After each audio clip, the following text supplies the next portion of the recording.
പത്തരമാറ്റിൻ്റെ പുതിയൊരു എപ്പിസോഡിലേക്ക് എല്ലാവർക്കും സ്വാഗതം. അങ്ങനെ നമ്മൾ ആദർശ നയനയോടാണെങ്കിൽ നാഗേന്ദ്രനെ കുറിച്ചൊക്കെ സംസാരിച്ചുകൊണ്ടൊക്കെ ഇരിപ്പുണ്ട് കേട്ടോ. അപ്പം അവരിപ്പോൾ ഈ ഒരു പ്രശ്നത്തിൽ നിന്ന് എങ്ങനെയും രക്ഷപ്പെട്ട കഥയൊക്കെ ഇങ്ങനെ പറയും കേട്ടോ. നമ്മൾ ആദർശനും നയനയും കൂടെ ആ സമയത്ത് നമ്മൾ ആദർശനടുത്ത് ചോദിക്കുന്നുണ്ട്, നയന ചോദിക്കുന്നുണ്ട്, ആദർശേട്ടാ എന്നാലും ഈ അബിയുടെയൊക്കെ അച്ഛനെ എന്തിനായിരിക്കും ഇവിടുന്ന് മുത്തശ്ശനെ അടിച്ചിറക്കി വിട്ടേന്നൊക്കെ ചോദിക്കുന്നുണ്ട് കേട്ടോ. അപ്പം നമ്മൾ ആദർശ് പറയുന്നുണ്ട്, അതിനെക്കുറിച്ചൊന്നും ഞാൻ ചോദിച്ചിട്ടില്ല ഇതുവരെയ്ക്കും. കാര്യം നാഗേന്ദ്രൻ്റെ പേര് പറയുമ്പോൾ തന്നെ മുത്തശ്ശന് ദേഷ്യം വരുന്നത്. അതുകൊണ്ട് പിന്നെ ഞാൻ അതിനെക്കുറിച്ചൊന്നും ചോദിക്കാൻ വേണ്ടി പോയിട്ടില്ല എന്നൊക്കെ ആദർശാണെങ്കിൽ അതിൻ്റെ അടുത്ത് പറയുന്നുണ്ട് കേട്ടോ. ആ സമയത്താണെങ്കിൽ നമ്മളെ മുത്തശ്ശൻ അങ്ങോട്ട് വരുന്നുണ്ട്. അങ്ങനെ മുത്തശ്ശൻ ചോദിക്കുന്നുണ്ട്, അല്ല എന്താ ഈ ഭാര്യയും ഭർത്താവും കൂടെ ഇവിടെ പറയുന്നതെന്നൊക്കെ ചോദിക്കുന്നുണ്ട്. അപ്പം ഞാൻ കേൾക്കാത്ത എന്തെങ്കിലും കാര്യമാണോ എന്ന് ചോദിക്കുന്ന സമയത്ത് നമ്മൾ ആദർശ് പറയുന്നില്ല. എന്താ മുത്തശ്ശി അങ്ങനെ പറഞ്ഞത്? ഞങ്ങൾക്ക് എന്ത് കാര്യങ്ങളുണ്ടെങ്കിലും ഞങ്ങൾ മുത്തശ്ശൻ്റെ അടുത്ത് ചോദിച്ചിട്ടല്ലേ ഞങ്ങൾ ചെയ്യത്തുള്ളൂ.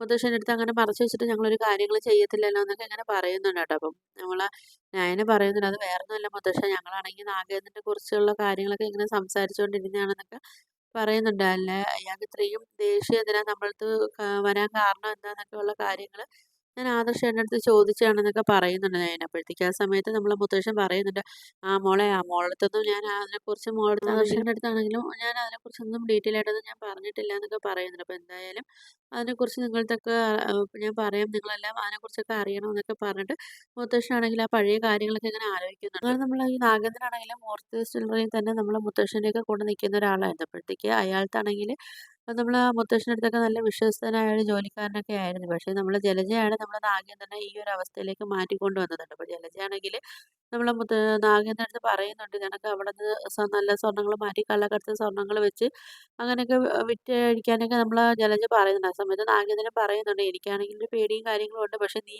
എൻ്റെ കൂടെ നിൽക്കണമെന്നൊക്കെ നമ്മളെ ജലജയടുത്ത് പറയുന്നുണ്ട്. അങ്ങനെ ജലജയാണെങ്കിൽ അതിനൊക്കെ സമ്മതിക്കുന്നുണ്ട്. ഒരു കുഴപ്പവും വരത്തില്ല. എന്ത് വന്നാലും ഞാൻ നിങ്ങളെ കൂടെ തന്നെ കാണുമെന്നൊക്കെ പറഞ്ഞിട്ട് നമ്മളെ ജലജയാണെങ്കിലാണ് നാഗേന്ദ്രനെ കൊണ്ട് ഇതൊക്കെ ചെയ്യിക്കുന്നത് കേട്ടോ. പക്ഷേ ജലജയാണെങ്കിൽ എല്ലാ സപ്പോർട്ടും നമ്മളെ നാഗേന്ദ്രന് കൊടുക്കുകയൊക്കെ ചെയ്യുന്നുണ്ട് കേട്ടോ. അങ്ങനെ പിന്നെ നമ്മളെ നാഗേന്ദ്രനാണെങ്കിൽ നോർത്ത് ഈസ്റ്റ് ജ്വല്ലറിയിലാണെങ്കിൽ അവിടുത്തെ നല്ല സ്വർണ്ണങ്ങളും കാര്യങ്ങളും ഒക്കെ ആണെങ്കിൽ അവിടുന്ന് എടുത്ത് മാറ്റിയിട്ടാണെങ്കിൽ ഈ കള്ളക്കടത്ത് സ്വർണ്ണങ്ങളൊക്കെ വെച്ചിട്ട് അങ്ങനെ വിറ്റഴിച്ചിട്ട് പൈസയും കാര്യങ്ങളൊക്കെ ഉണ്ടാക്കി കോടീശ്വരനായിട്ട് ഇതുപോലെ ഒരു സ്വർണ്ണക്കടയൊക്കെ ഇടാനുള്ള പ്ലാനിങ്ങും കാര്യങ്ങളും ആയിരുന്നു നമ്മള് ജലജയാണെങ്കിൽ നാഗേന്ദ്രന് പറഞ്ഞു കൊടുക്കുകയൊക്കെ ചെയ്യും. നമ്മളെ നാഗേന്ദ്രന്റെ അതേപടി സ്വഭാവം തന്നെയാണ് നമ്മളെ അഭിക്കും ഇപ്പൊ കിട്ടിയിട്ടുള്ളത്. എങ്ങനെയെങ്കിലും രക്ഷപ്പെടണം, ആരെങ്കിലും ആണെങ്കിലും കുഴപ്പമില്ല, പൈസയും കാര്യങ്ങളൊക്കെ ഒപ്പിച്ച് രക്ഷപ്പെടണം എന്നൊക്കെ ഉള്ളൊരു ചിന്തയും കാര്യങ്ങളും തന്നെയായിരുന്നു നമ്മളെ നാഗേന്ദ്രന്റെയും ജലജയുടെയൊക്കെ മനസ്സിലൊക്കെ ഉള്ളത്. അങ്ങനെ നമ്മളെ നാഗേന്ദ്രനെ ആണെങ്കിലും മുത്തശ്ശനാണെങ്കിലും ഒരു ദിവസം കൈയോടെ പിടികൂടുകയൊക്കെ ചെയ്യുന്നുണ്ട്. അങ്ങനെ പിന്നെ നമ്മളെ മുത്തശ്ശനാണെങ്കിൽ നാഗേന്ദ്രനെ മോർഫേസ് ജ്വല്ലറിയിൽ നിന്നും അതുപോലെ അനന്തപുരി തറവാട്ടിൽ നിന്നൊക്കെ അടിച്ചിറക്കുകയൊക്കെ ചെയ്യുന്നുണ്ട് കേട്ടോ. ആ സമയത്ത് നമ്മളെ മുത്തശ്ശനാണെങ്കിൽ ജലജയടുത്ത് ചോദിക്കുന്നുണ്ട്,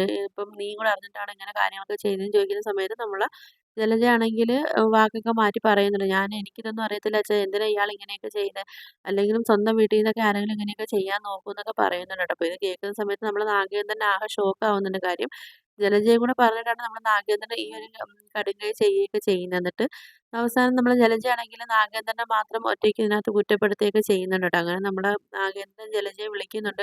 കൂടെ വരാൻ വേണ്ടിയൊക്കെ വിളിക്കുന്ന സമയത്താണെങ്കിൽ നമ്മളെ ജലജ പറയുന്നുണ്ട്, ഞാനൊന്നും നിങ്ങളോടെ വരത്തില്ല. നിങ്ങളോടെ വന്നു കഴിഞ്ഞാൽ എൻ്റെ മക്കളെ ഞാൻ എങ്ങനെ വളർത്തും? അപ്പം എൻ്റെ മക്കളെയും കൊണ്ടൊന്നും എനിക്ക് നിങ്ങളോടെ വരാൻ പറ്റത്തില്ല. നിങ്ങൾ കുറ്റം ചെയ്തിട്ടുണ്ടെങ്കിൽ നിങ്ങൾ അനുഭവിക്കുക. ഇനിയിപ്പം ഞാനും കൂടെ എന്തിനാ ഇപ്പം വന്ന് നിങ്ങളെ കൂടെ ഇതിനകത്ത് അനുഭവിക്കേണ്ട ആവശ്യമൊന്നും ഇല്ലല്ലോ. അപ്പം ഞാനിവിടുന്ന് ഇറങ്ങിപ്പോകേണ്ട ആവശ്യമില്ലല്ലോ. നിങ്ങൾ കുറ്റം ചെയ്തെങ്കിൽ നിങ്ങൾ ഇവിടുന്ന് ഇറങ്ങിപ്പോന്നൊക്കെ പറഞ്ഞിട്ട് നമ്മളെ ജലജയാണെങ്കിൽ നാഗേന്ദ്രനെ ഒറ്റപ്പെടുത്തുകയൊക്കെ ചെയ്യുന്നുണ്ട്. അങ്ങനെ ജലജ പറയുന്നുണ്ട്, എനിക്കാണെങ്കിൽ എൻ്റെ മക്കൾ വളർന്നു വരുമ്പോഴത്തേക്ക് അവരെ നല്ലൊരു നിലയിൽ എത്തിക്കുകയും വേണം. അതിനൊക്കെ വേണമെങ്കിൽ എൻ്റെ കയ്യിൽ കാശും കാര്യങ്ങളും വേണം. ഇപ്പം ഒന്നുമില്ലാതെ നിങ്ങളെ കൂടെ വന്നിട്ടാണെങ്കിൽ എനിക്ക് എൻ്റെ മക്കളെ നല്ലപോലെ എനിക്ക് വളർത്താനൊന്നും പറ്റത്തില്ല. അതുകൊണ്ട് എന്തായാലും എനിക്ക് ഇവിടെ നിന്നേ പറ്റത്തുള്ളൂ. അതുകൊണ്ട് എന്തായാലും ഞാൻ നിങ്ങളെ കൂടെ വരാനും പോകുന്നില്ല എന്നൊക്കെ പറഞ്ഞിട്ടാണെങ്കിൽ നമ്മളെ ജലജയും കൂടെ ആണെങ്കിൽ നാഗേന്ദ്രനെ അവിടെ നിന്ന് ഇറക്കി വിടുകയൊക്കെ ചെയ്യുന്നുണ്ട് കേട്ടോ. അപ്പം ഇതൊക്കെയാണ് ഒരു ഫ്ലാഷ് ബാക്ക് ഒക്കെ ആയിട്ടൊക്കെ കാണിച്ചിട്ടുള്ളത്. നമ്മളെ മുത്തശ്ശൻ്റെ ഓർമ്മയിലൊക്കെ ഒരു ഫ്ലാഷ് ബാക്ക് ആയിട്ടൊക്കെ കാണിക്കുന്ന ഇതൊക്കെയായിരുന്നു. അപ്പോൾ നിങ്ങൾക്ക് വീഡിയോസൊക്കെ ഇഷ്ടപ്പെട്ടാൽ ഒന്ന് ലൈക്ക് ചെയ്ത് ഷെയർ ചെയ്ത് സബ്സ്ക്രൈബ് ചെയ്ത് കൂടെയുള്ള ബെല്ലൈക്കൺ എനേബിൾ ചെയ്ത് ഒന്ന് ഹൈപ്പ് ചെയ്ത് ഒന്ന് സപ്പോർട്ട് ചെയ്യണേ.